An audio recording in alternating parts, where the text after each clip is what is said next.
February 14th, 1943. The Würzburg radar station near Mannheim hummed with electric tension as Oberleutnant Heinrich Müller watched his cathode ray tube with growing unease. Something was wrong with the night sky over Germany. The green phosphorescent blips that usually tracked Allied bombers with mechanical precision had begun behaving like ghosts, appearing, vanishing, multiplying impossibly across his screen. Müller rubbed his tired eyes, wondering if exhaustion from 18 consecutive night shifts had finally broken his mind. "Hauptmann Schmidt, you need to see this," Müller called to his superior officer, his voice tight with confusion. The 32-year-old radar operator had tracked hundreds of British bombing raids since his assignment to the Luftwaffe's air defense network, but nothing in his 2 years of experience explained what danced across his display tonight. Where there should have been perhaps 50 distinct aircraft signatures, his screen showed what appeared to be 200 separate targets, all floating in impossible formations. Hauptmann Wilhelm Schmidt approached the console, his boots echoing against the concrete floor of the underground operations room. The veteran Luftwaffe officer had commanded radar installations since 1941, when Germany's Würzburg systems represented the most sophisticated detection technology in the world. He leaned over Müller's shoulder, studying the chaos of signals that painted the screen in spectral green light. "Radio interference?" Schmidt suggested, though his tone betrayed doubt. German radar technology, developed by the Telefunken company under Dr. Wilhelm Runge's direction, had proven remarkably resistant to atmospheric disturbances and electronic noise. The Würzburg Riese giant radar could detect bombers at ranges exceeding 50 kilometers, guiding night fighters with lethal accuracy toward their prey. "9, Hauptmann," Müller replied, adjusting the gain controls methodically. "The system diagnostics show normal operation.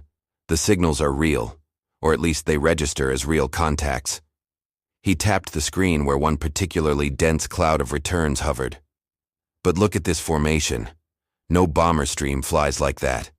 They're scattered across 20 kilometers of airspace, yet moving as a single unit." Schmidt straightened, his hand unconsciously moving to the telephone that connected him to the Fighter Direction Center at Diemen in the Netherlands. For months, German radar operators across the Reich had reported increasingly strange phenomena during Allied raids. Some attributed the oddities to equipment malfunction, others to atmospheric conditions unique to wartime Europe's smoke-filled skies. But tonight, watching these impossible phantoms drift across Western Germany, Schmidt felt the first cold touch of understanding. According to intelligence reports that had crossed his desk the previous week, documents stamped with the eagle and swastika of the Oberkommando der Luftwaffe, British scientists were developing something the Americans called electronic countermeasures.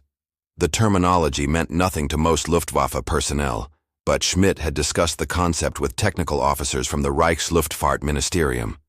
The theory suggested that enemy aircraft might somehow generate false radar returns, confusing German defenses with artificial signals. "Track the largest formation," Schmidt ordered, his professional calm masking mounting concern. "I want bearing, altitude, and speed calculations every 30 seconds. And get me a direct line to the fighter wing at Venlo. If these are real bombers hidden among false contacts, we need interceptors airborne immediately." Müller's fingers flew across his plotting board, transcribing the radar data into tactical information that would guide German night fighters toward their targets. But even as he worked, the targets on his screen continued their impossible dance, a technological phantom that would force German radar experts to confront a disturbing new reality in the electronic war above Europe.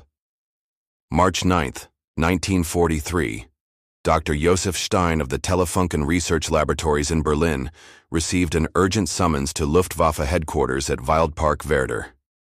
The 47-year-old physicist had helped develop Germany's radar systems since their inception, working alongside pioneers like Dr. Hans Hollmann and Dr. Rudolf Kunold. Now, spread across the conference table before him, lay 3 weeks of radar tracking data that defied every principle of electromagnetic detection he had spent a decade mastering. General Joseph Kammhuber, commander of Germany's night fighter forces, stood at the head of the table, his face carved from granite by 3 years of brutal air warfare. The 13th Fliegerkorps, his domain, controlled every radar station, searchlight battery, and night fighter squadron defending the Reich, against the growing avalanche of Allied bombers. The Kammhuber Line, as intelligence officers called his defensive system, stretched from Denmark to Switzerland, a vertical fortress of interlocking radar zones designed to annihilate any bomber stream that dared approach German airspace. Dr. Stein, Kammhuber began without preamble, my operators report that British bombers have become invisible. He gestured toward the data sheets, each covered in the meticulous notations of trained radar technicians. Not truly invisible. Worse, they hide behind clouds of false targets that render our systems useless. Stein lifted one of the tracking reports, studying the hand-drawn representations of radar returns from a raid on Hamburg. According to records from the Royal Air Force Bomber Command, documented in post-war analyses by the British official history, that night's attack had involved approximately 400 aircraft. But German radar had tracked what appeared to be nearly 2,000 separate targets, an impossibility that had paralyzed the defensive response. The pattern suggests deliberate electronic interference, Stein said carefully, setting down the report. The British appeared to be deploying some form of radar reflector, lightweight devices dropped from aircraft to create false returns on our displays. Major Herman Diehl, Kammhuber's chief technical officer, leaned forward with barely contained frustration.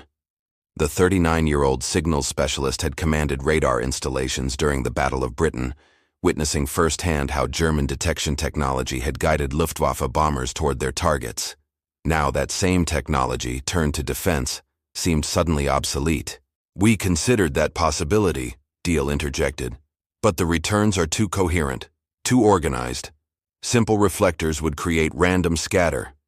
These phantom bombers maintain formation discipline, match speed with genuine aircraft, and appear on multiple radar frequencies simultaneously. Stein nodded slowly, his mind racing through the physics of radar detection.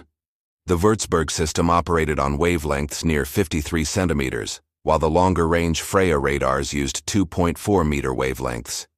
Any countermeasure effective against both systems would require sophisticated understanding of German radar technology, understanding that implied either captured equipment or breakthrough intelligence work. "Show me the temporal distribution," Stein requested, and Diehl obliged by spreading out timeline charts that tracked when the phantom returns had first appeared.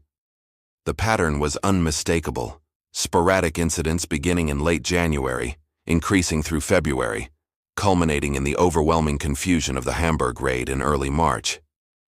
"They're learning," Stein said quietly. "Testing our responses, refining their techniques. Whatever the British have developed, they're deploying it systematically across all our radar bands." Kammhuber's expression darkened.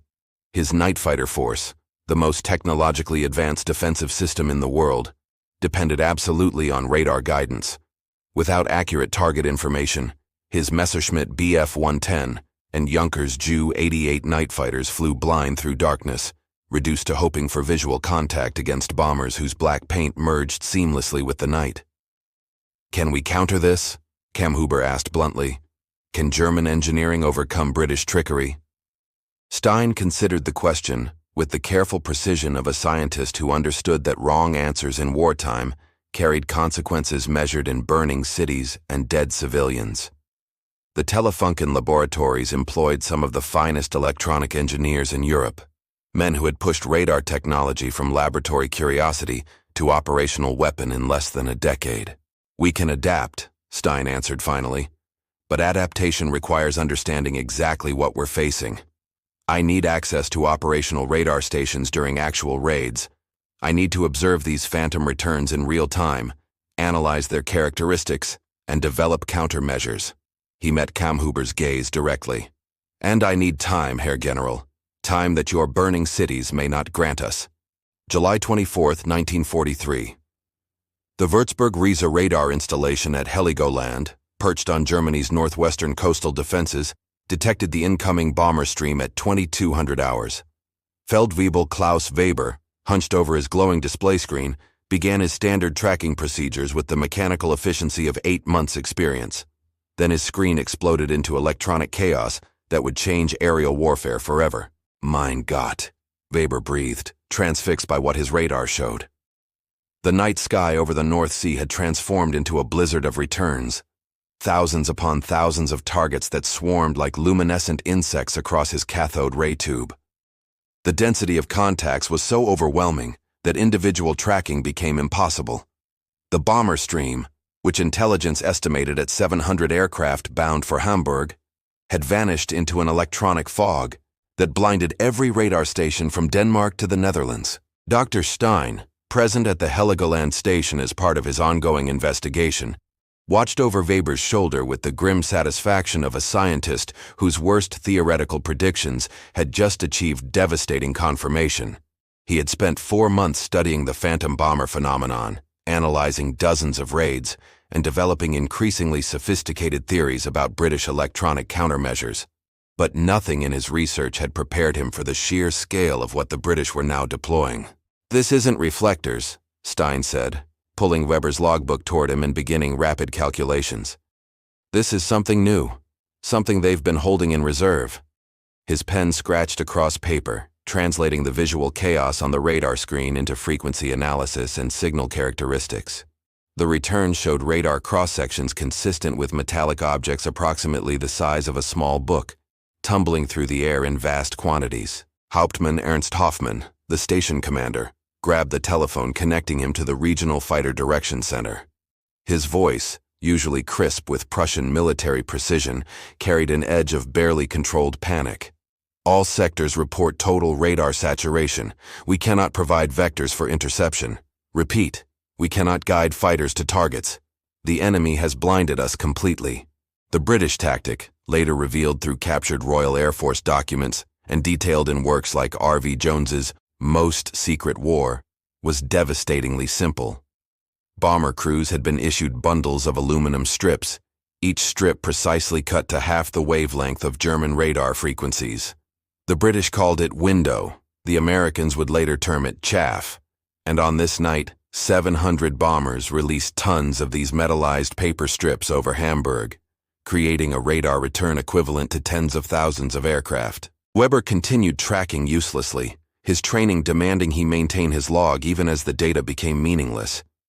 Each bundle of window strips, as it tumbled through the air at terminal velocity, reflected radar energy exactly like a bomber fuselage. The Würzburg radar's electronic brain, sophisticated as it was, could not distinguish between aluminum strips and aluminum aircraft. The result was paralysis.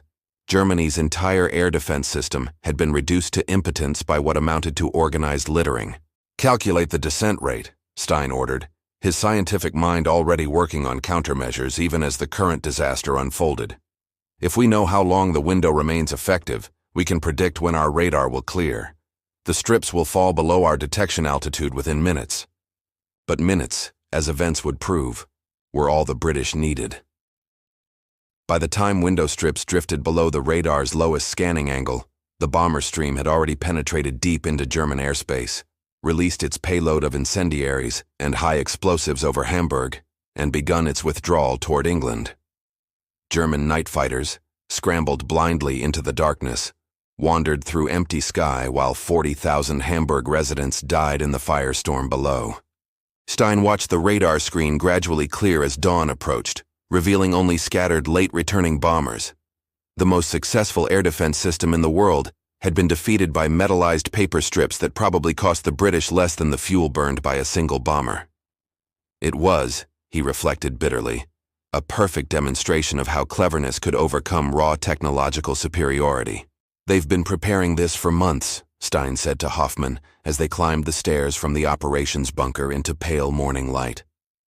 Hamburg's glow was visible on the southern horizon, a smudge of orange against gray clouds. Every test, every small-scale deployment we observed, they were training their crews, refining their techniques, waiting for the perfect moment to deploy window at full scale. Hoffmann nodded wearily. "Can we counter it?" "Eventually," Stein replied, though his tone carried more determination than confidence. "But tonight, Hauptmann, we learned that the electronic war has escalated beyond anything we anticipated. The British have opened a window, and our entire defensive system must adapt or become obsolete." August 2nd, 1943. Deep within the Telefunken laboratories at Berlin-Tempelhof, Germany's finest radar engineers gathered for an emergency conference that would determine whether the Reich's air defenses could survive the window crisis.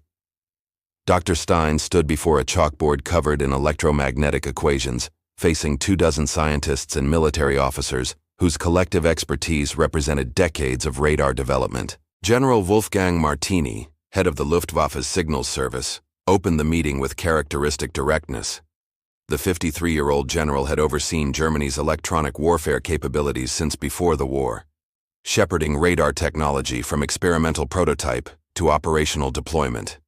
Now, watching British bombers pound German cities with near impunity, he needed solutions. "Gentlemen," Martini began, "window has cost us Hamburg, and unless we develop countermeasures immediately, it will cost us every city in the Reich.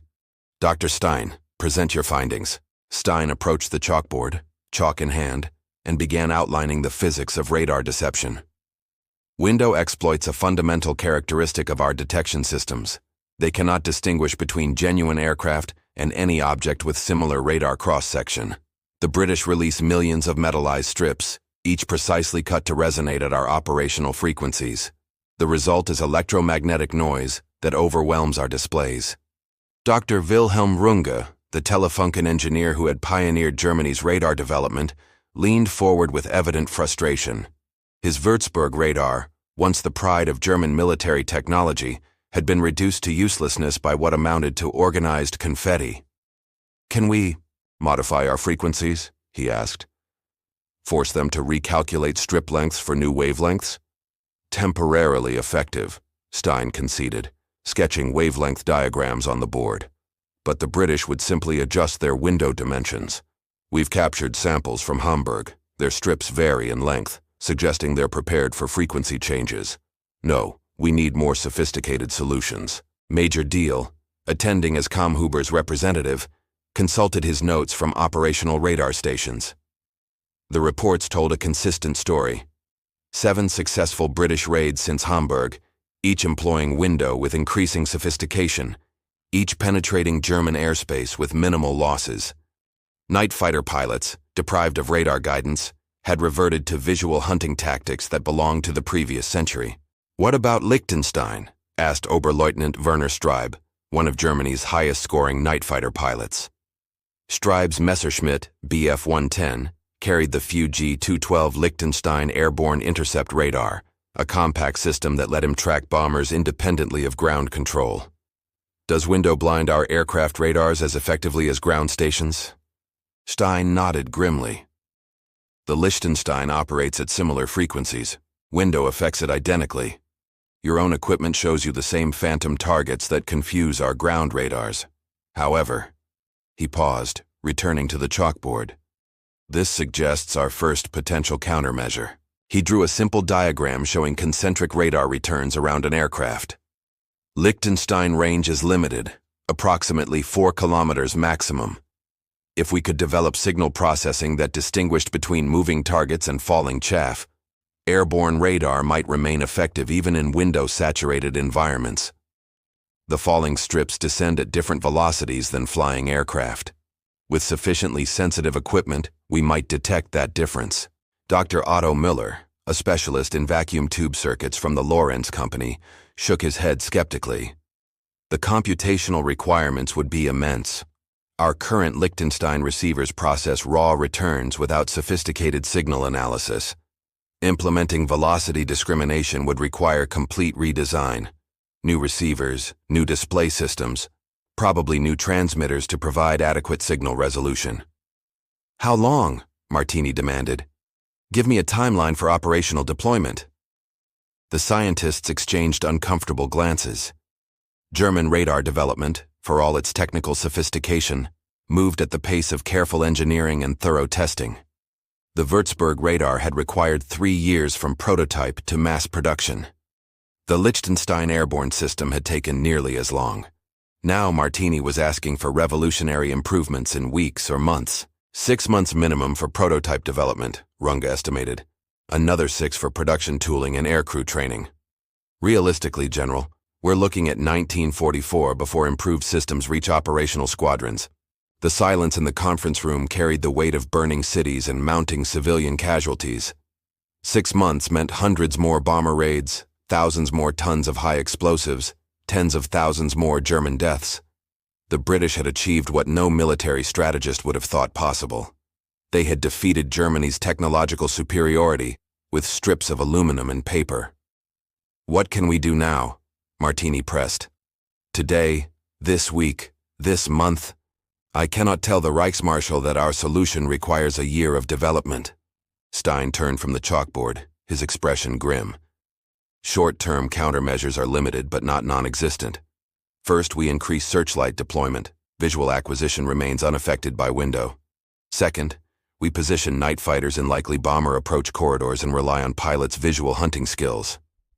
Third, we implement rapid frequency changes, not to defeat window permanently, but to create brief periods of clarity where tracking becomes possible. Fourth," he continued, warming to his analysis, "we study British tactics. Window requires precise timing and coordination. Bomber streams must release chaff continuously to maintain electromagnetic cover. This creates patterns, gaps, edges, variations in density. Trained operators might learn to recognize genuine aircraft signatures within the chaff cloud." Deal made rapid notes, already translating scientific theory into operational doctrine. "So we're essentially returning to pre-radar tactics while simultaneously developing next-generation systems?" "Precisely," Stein confirmed. "Window has reset the electronic warfare clock. We must fight with primitive methods while engineering our way back to technological advantage." September 3, 1943. Flight Sergeant James Mitchell of the Royal Air Force 207th Squadron settled into the navigator's position of Lancaster bomber K for King, preparing for his 19th operational mission over Germany. The 24-year-old from Manchester carried a canvas bag containing bundles of metallized paper strips that represented, in his mind, the difference between life and death over the Ruhr Valley tonight. Wing Commander Thomas Barrett conducted the pre-flight briefing at RAF Langar with the methodical thoroughness that had kept 207th Squadron's losses below Bomber Command's brutal average. The 31-year-old pilot, a veteran of 47 missions, stood before a covered map of Germany with the casual confidence of a man who had learned to live with mortality statistics that would terrify civilians. "Gentlemen," Barrett began, pulling back the cloth to reveal red ribbons marking the night's target. "Essen, heart of the Krupp industrial complex. Intelligence reports indicate German radar defenses remain severely degraded by window. However," he paused for emphasis, "do not assume the Hun has abandoned his defenses entirely. Recent reconnaissance shows increased searchlight deployment and fighter activity along known approach routes." Mitchell listened carefully, mentally reviewing the window deployment procedures that 207th Squadron had practiced since July. According to intelligence briefings summarized in works like Martin Middlebrook's The Battle of Hamburg, window had reduced RAF bomber losses from approximately 6% to less than 3% per mission, a difference that meant survival for hundreds of aircrew. The technique was simple, but required precise execution. Beginning at the German coast, the navigator would push bundles of window through the aircraft's flare chute at 1-minute intervals. Each bundle contained approximately 2,000 strips, precisely cut to reflect German radar wavelengths. As the strips tumbled and separated in the slipstream, they created a radar signature that, multiplied across hundreds of bombers, rendered German ground control useless. "Navigator," Barrett called out, interrupting Mitchell's thoughts. "Confirm window load." 90 bundles aboard, Skipper," Mitchell replied, patting the canvas bag secured beside his navigation table. "Sufficient for extended deployment over target area, with reserve for withdrawal." Pilot Officer Robert Chen, the Lancaster's bomb aimer, leaned over from his position. "Jerry's not stupid. How long before they develop countermeasures?" The Chinese-Canadian flyer had joined 207th Squadron in August, replacing Mitchell's previous bomb aimer who now rested in a military cemetery near Cologne. "Intelligence suggests the Germans are working on several approaches," Mitchell answered, keeping his voice low. "Frequency changes, improved signal processing, tactical adaptations. But according to our scientists at Telecommunications Research Establishment, Any effective counter to window requires technological developments that will take months, possibly years. The assessment, Mitchell knew, came from British radar experts who had initially opposed window deployment for precisely that reason. Once revealed, the technique's fundamental principles would guide German countermeasure development. But by mid-1943, with bomber command suffering unsustainable losses, Air Chief Marshal Sir Arthur Harris had overruled scientific caution in favor of immediate operational necessity. At 2100 hours, K for King lifted off from RAF Langar's runway, joining the aerial armada of nearly 600 bombers forming over eastern England. Mitchell settled into his routine, checking navigation instruments, plotting the carefully planned route across the North Sea, preparing for the moment when his aircraft would cross into German radar coverage. "Approaching enemy coast," Barrett announced over the intercom at 22:30. "Navigator, commence window deployment." Mitchell grabbed the first bundle, tore open its wrapper, and shoved the compressed strips down the flare chute. The aluminum-coated paper strips tumbled into the night, beginning their descent while reflecting German radar beams back toward ground stations. He counted 60 seconds, then released another bundle, establishing the rhythm that would continue until they left German airspace. "Wireless operator reports heavy German radio traffic," called Sergeant Thomas Wright from his position behind the pilot. "They know we're coming but can't track individual aircraft. All fighter direction channels sound confused." Mitchell allowed himself a grim smile. Each bundle of window he released represented scientific ingenuity, defeating brute force, British cleverness, overcoming German technological sophistication. But he also knew the strategic reality. Window was a temporary advantage in an escalating technological war. The Germans would adapt, would develop countermeasures, would eventually restore their defensive effectiveness. The Lancaster droned eastward through darkness, surrounded by hundreds of sister aircraft all releasing window, in synchronized clouds that bloomed across German radar screens like electronic flowers. Below, Mitchell imagined German radar operators staring at useless displays, night fighter pilots wandering blindly through empty sky, searchlight crews sweeping darkness without guidance from ground control. "Bomb doors open," Chen announced as they approached Essen, target markers visible ahead. Mitchell released another window bundle, maintaining the protective electromagnetic fog even as they committed to their bombing run. The irony wasn't lost on him. They were using scientific precision to create chaos, wielding electronic warfare to enable the most primitive form of combat, dropping tons of high explosives on targets they could barely see. October 26, 1943. Lieutenant Paul Schaefer, of Nachtjagdgeschwader, one crouched in the cockpit of his Messerschmitt Bf-110 night fighter, eyes scanning the darkness above Hanover for any hint of bomber silhouettes against starlit clouds. His Liechtenstein radar screen showed the now familiar chaos of window returns, rendering his sophisticated electronic equipment as useful as a broken compass.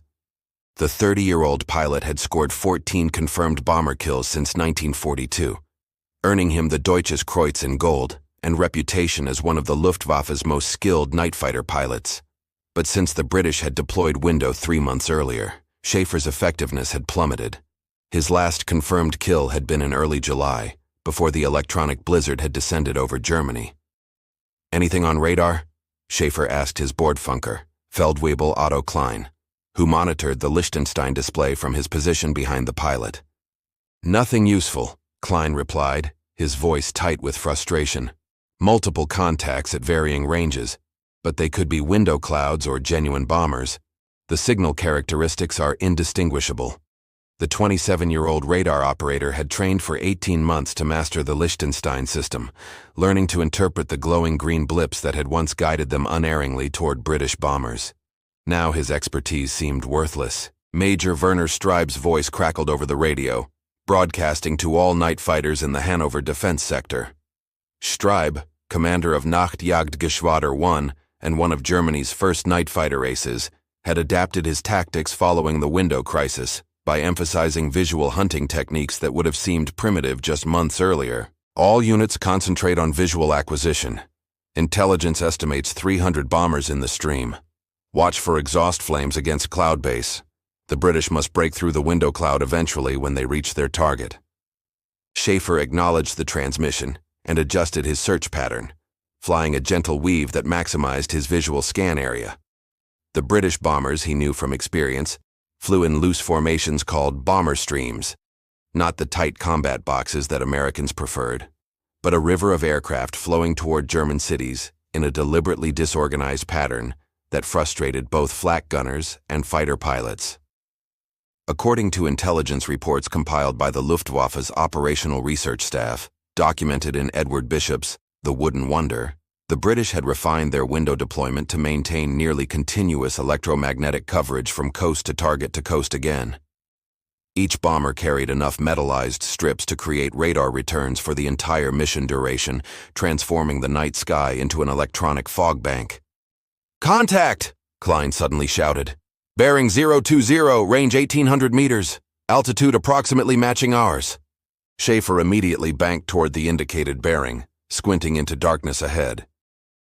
The Liechtenstein radar, for all its window-induced confusion, could still occasionally detect genuine bomber returns at close range where the aircraft's radar cross-section overwhelmed the surrounding chaff cloud. The trick was distinguishing those fleeting genuine contacts from the thousands of false returns that cluttered the display. There, a shadow against darker shadow, the distinctive cruciform shape of a four-engine bomber silhouetted briefly against moonlit cloud. Schaefer's pulse quickened as he identified it. A Lancaster, probably from the Pathfinder force leading tonight's raid. The bomber flew straight and level, apparently unaware of the predator closing from behind.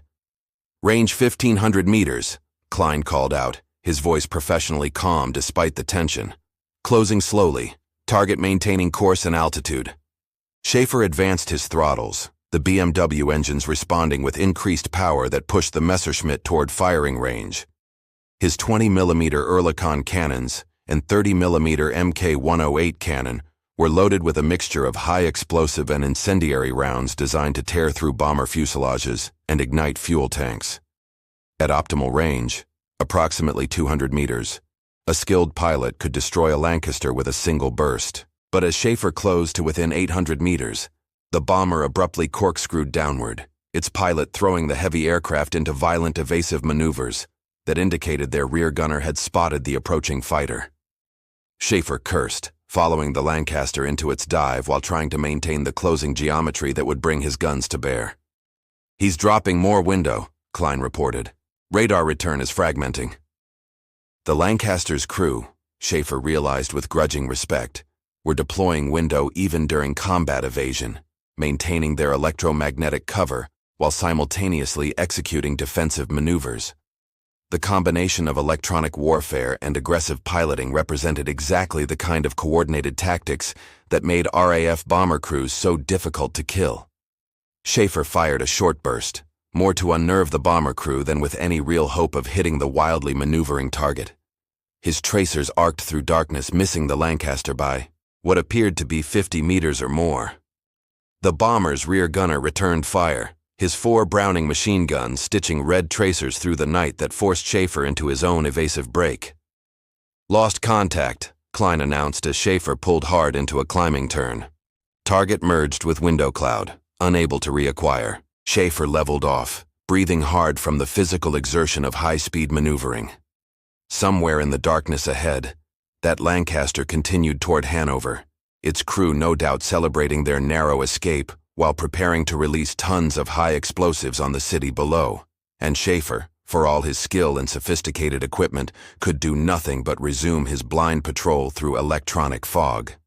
"This is how we lose," Schaefer said quietly to Klein over the intercom. "Not through decisive defeat, but through gradual obsolescence. They've turned our technology against us."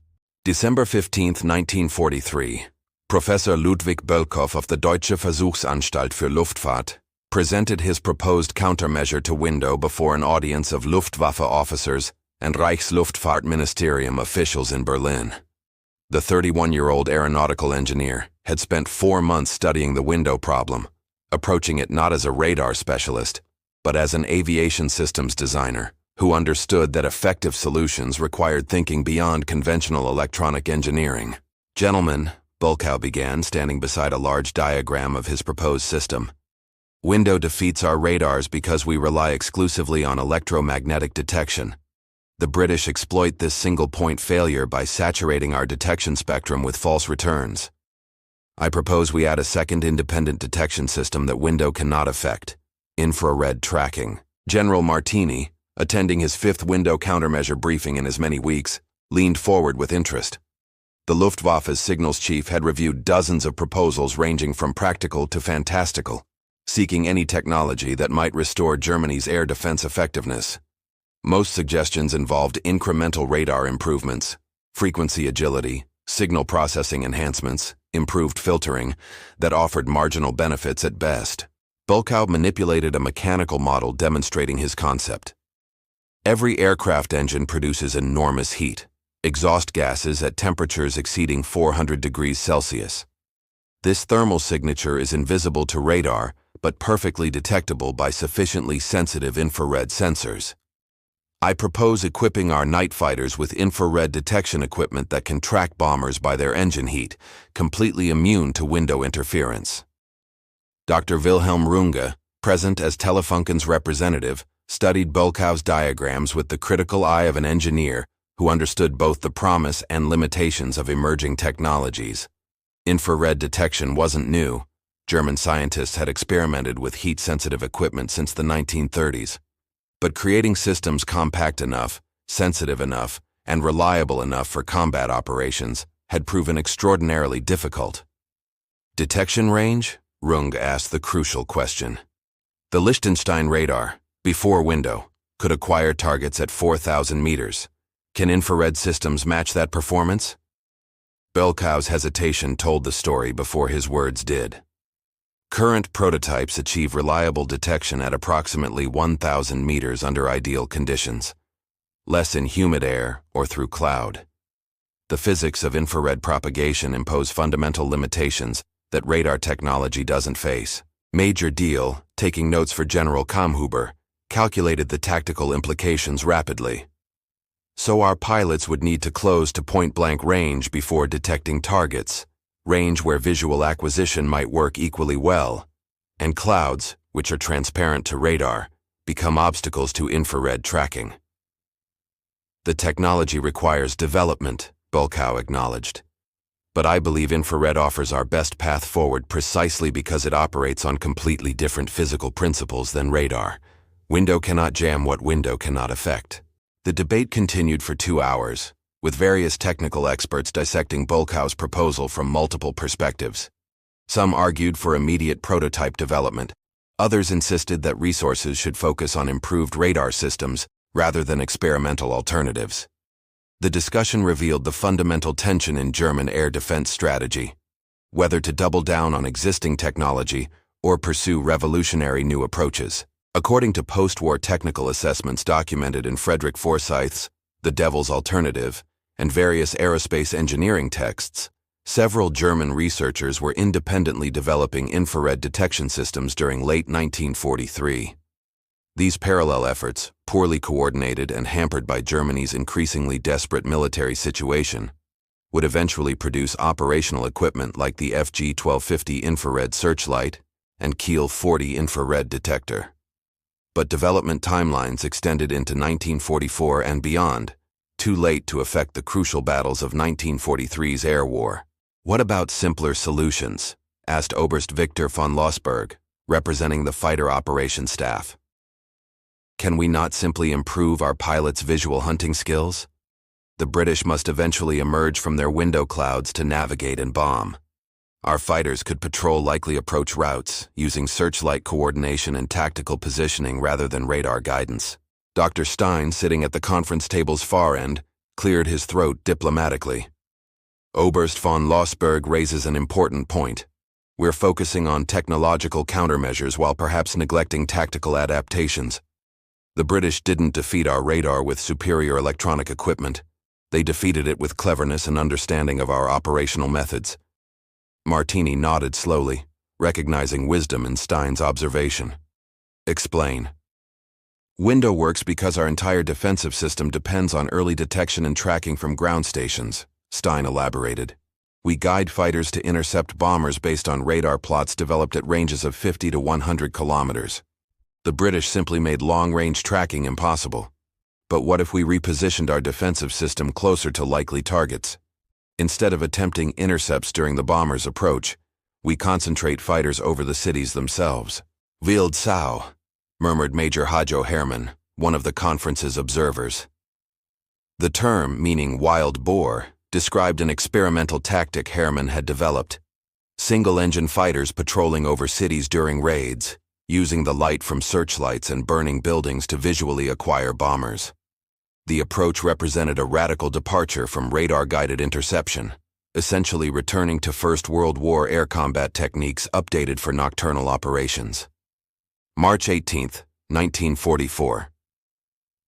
Dr. Josef Stein stood in the ruins of the Telefunken research laboratories at Berlin Tempelhof, surveying the damage from the previous night's RAF bombing raid with weary resignation. The irony was almost too perfect. British bombers, guided through German airspace by the very window technology his team had spent months trying to counter, had destroyed the facilities where countermeasure development occurred. The electronic war had come full circle. Around him, technicians salvaged what equipment they could from the rubble: oscilloscopes with shattered screens, radar components twisted by blast pressure, prototype infrared detectors rendered useless by fire and smoke. 8 months of intensive research, hundreds of engineering drawings, countless hours of theoretical work. Much of it now existed only as memories and whatever backup documentation had survived in off-site storage. Hauptmann Ernst Hoffmann, transferred from Heligoland to coordinate between operational radar stations and research facilities, picked his way through debris to join Stein. The radar station commander had witnessed firsthand how Window had evolved from experimental curiosity to operational devastation, watching helplessly as British bomber streams overwhelmed German defenses with increasing regularity. The Americans used Window yesterday over Augsburg, Hoffmann reported, referring to the 8th Air Force's daylight bombing campaign. Their version appears optimized for different radar frequencies, probably targeting our Würzburg and Mamet early warning systems. The British taught them well. Stein nodded, unsurprised. The fundamental physics of radar jamming were universal. Once the principles became known, any technically competent nation could implement similar systems.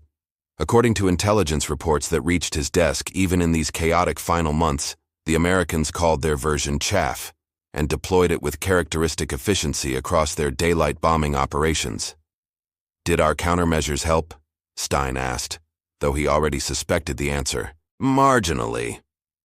Hoffmann's tone carried the frustration of a professional watching his domain crumble. The frequency-agile Würzburg-Riese units achieved occasional tracking success.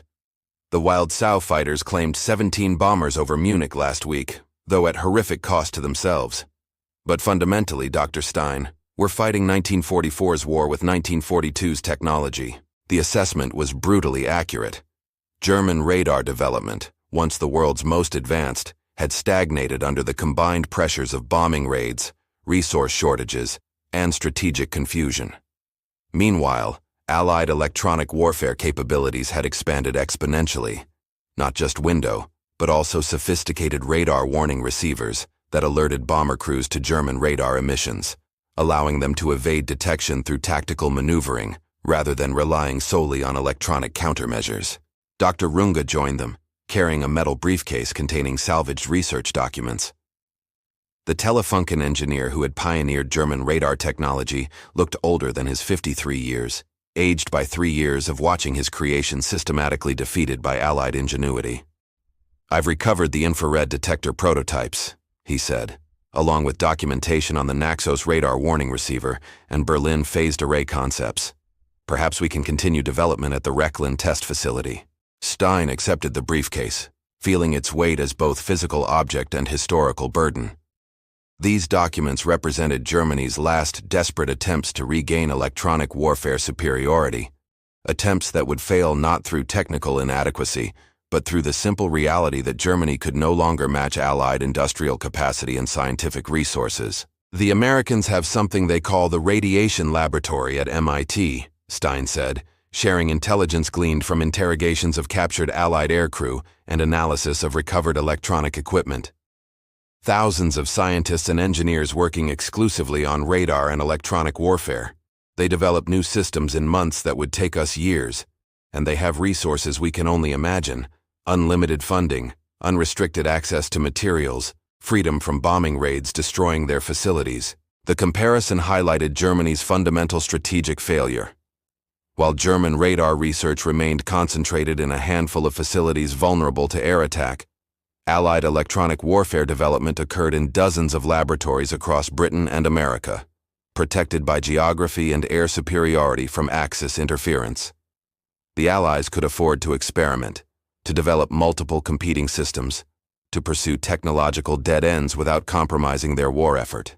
Major Deal arrived with a motorcycle courier, bringing orders from General Martini's headquarters. Dr. Stein, you're requested at Wildpark Werder immediately. The general wants a comprehensive assessment of German radar capabilities and Allied countermeasure developments for presentation to the Reichsmarschall. Stein glanced at Hoffmann and Runge, seeing in their expressions the same awareness he felt. Such assessments had become exercises in documenting defeat. The electronic war that had begun with German technological superiority in 1939 had shifted decisively in favor of the Allies. Window was merely the most visible symbol of that shift. The moment when Allied electronic warfare capabilities had overtaken German defensive technology so completely that the entire strategic equation changed. "I'll prepare the report," Stein said quietly, "but the conclusion will not bring comfort to anyone in Berlin. The British detected our radar, analyzed its characteristics, developed countermeasures, and deployed them operationally before we even understood what they'd achieved. That cycle, detection, analysis, countermeasure, deployment, now favors the Allies in every dimension of electronic warfare." As Stein departed for Wildpark Werder, leaving behind the smoking ruins of the Telefunken laboratories, he reflected on the broader implications of the window crisis. The technology itself was simple, almost primitive compared to the sophisticated radar systems it had defeated. But the lesson it taught would echo through decades of military history. In electronic warfare, cleverness often trumped technological sophistication, and the ability to innovate quickly mattered more than the ability to engineer perfectly. According to post-war analyses documented in R.V. Jones's authoritative work, Most Secret War, the window crisis forced fundamental changes in radar design philosophy and air defense doctrine that would influence military technology for generations. The British had demonstrated that no single detection technology could provide invulnerable defense, that electronic warfare was an endless cycle of measure and countermeasure, and that success required institutional flexibility rather than technological superiority alone. By March 1944, German air defenses had partially adapted to window through a combination of tactical changes, improved radar signal processing, and deployment of infrared detection systems. But these adaptations came too late and at too great a cost. The window of opportunity, the pun was intentional among Allied personnel, had allowed British and American bombers to devastate German cities and industrial capacity during the crucial months when German defenses stood paralyzed by metallized paper strips. The German radar experts who had first detected America's invisible bombers in February 1943, believing initially they faced equipment malfunction or atmospheric anomalies, had stumbled upon one of the war's most significant technological developments. Their confusion, their gradual understanding, and their ultimately unsuccessful attempts to develop effective countermeasures would shape electronic warfare doctrine for the jet age and beyond. As Stein's staff car navigated Berlin's bomb-cratered streets toward Wildpark Werder, he understood that he was witnessing not just military defeat but technological transition. The era of radar supremacy had ended. The age of electronic warfare complexity had begun. Window had opened more than just a tactical advantage. It had opened the future of aerial combat, where electrons and electromagnetic waves would battle as fiercely as aircraft and pilots, where innovation cycles measured in weeks would replace development programs measured in years. The German radar experts had met radar jamming, and in meeting it, they had encountered the future of warfare itself. Their defeat was complete, but their experience would inform military thinking for generations to come. The electronic war they had lost in 1943 and 1944 would continue, evolving through decades of Cold War confrontation and modern conflicts. An endless technological competition, where yesterday's breakthrough became today's obsolete curiosity, and tomorrow's countermeasure was already being developed in laboratories they would never see.